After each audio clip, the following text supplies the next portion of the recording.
Hello दोस्तों, नमस्ते, प्रणाम। हम किरण शर्मा, हम मंजू शर्मा अपना यूट्यूब चैनल पर सबके स्वागत करी छी। जत्ते दीदी भाईजी, जत्ते चाची माय भैया दीदी सबके प्रणाम करी छी। अहाँ सब प्यार आशीर्वाद देते रहबै, नहीं भूलबै।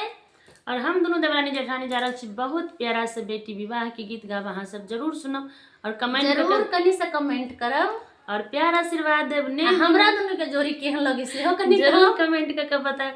और देखियो बहुत प्यारा सा गीत है। जब बेटी जवान भ जाय छै तब बाबा के की कहै छै, जरूर अहाँ सब गीत के लास्ट तक सुनबे, जरूर समझ पेबै। बहुत मान प्रदान सबसे बेटी घर में राखल जाय छै। सब बाबा से पहले तो समाज के बेटी भारी भ जाय छै, लेकिन बेटी समाज के होय छै, घर परिवार के सबके होय छै। देखियो बेटी की कहि रहल छथिन बाबा के। अहाँ सब गीत बहुत प्यारा सा गीत है, अहाँ सब जरूर सुनब, जरूर कमेंट करब। हमरा दोनों के जोड़ी केहन लगे से हमरा दोनों के कहब। एकदम सुपर से देखै छियै एक रंग के साड़ी पहिरने छी दोनों के। हम दोनों के एके रंग के छी त एके रंग के साड़ी नहीं पहिरबिय। अहाँ सब किनका कमेंट करके जरूर बताएब।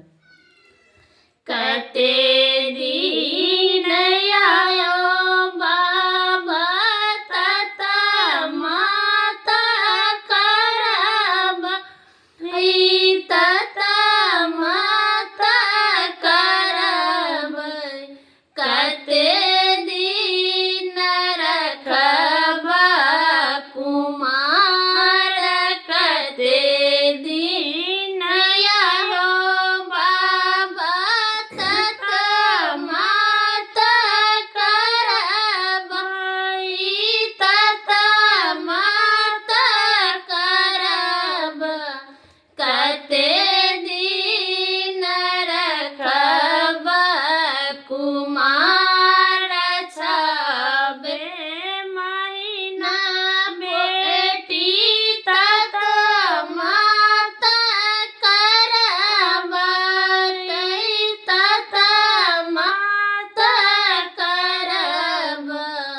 बर दिन रखब कुमार, छब महीना बेटी तता माता करब, ई तता माता करब।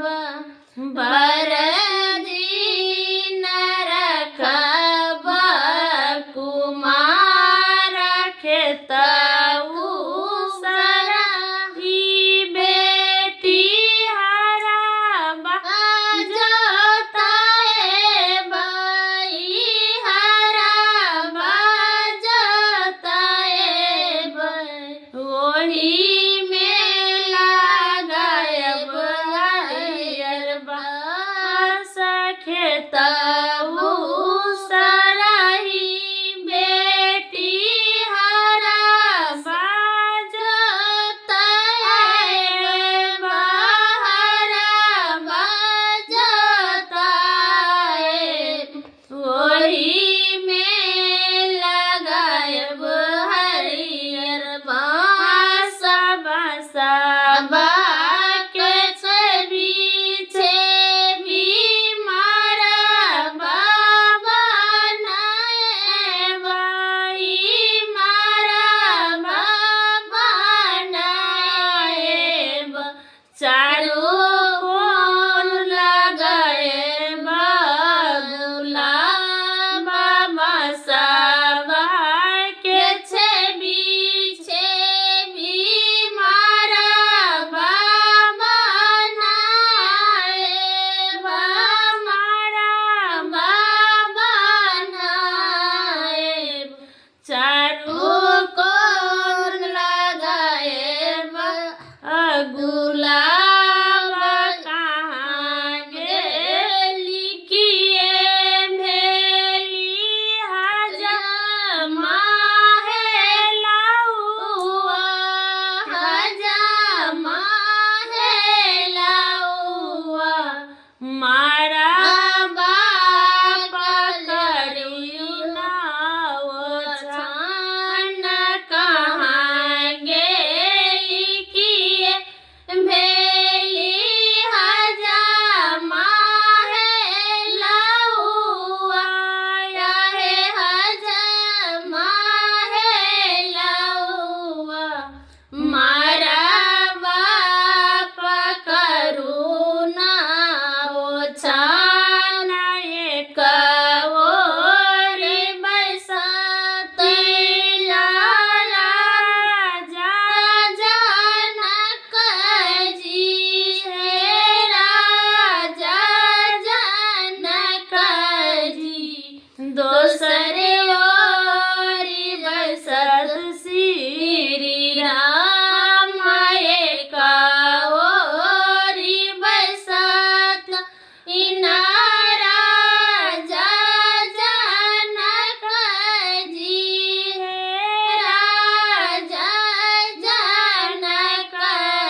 दोसरे ओरी बसत श्री राम जंगाचारी बसत ना सीता कुमारी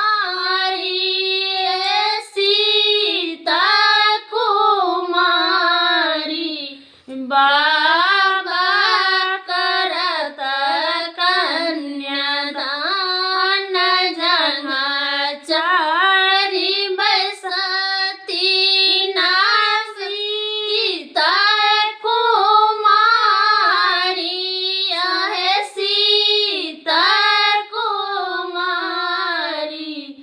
बाबा करत कन्यादान बरहे बरिस बेटी तोहरा के पोसली आहे तोहरा के पोसली आजो दिन भइल बिरान बरहे बरिस सीता तोहरा के पोसली अरे तोहरा के पोसली आजू दी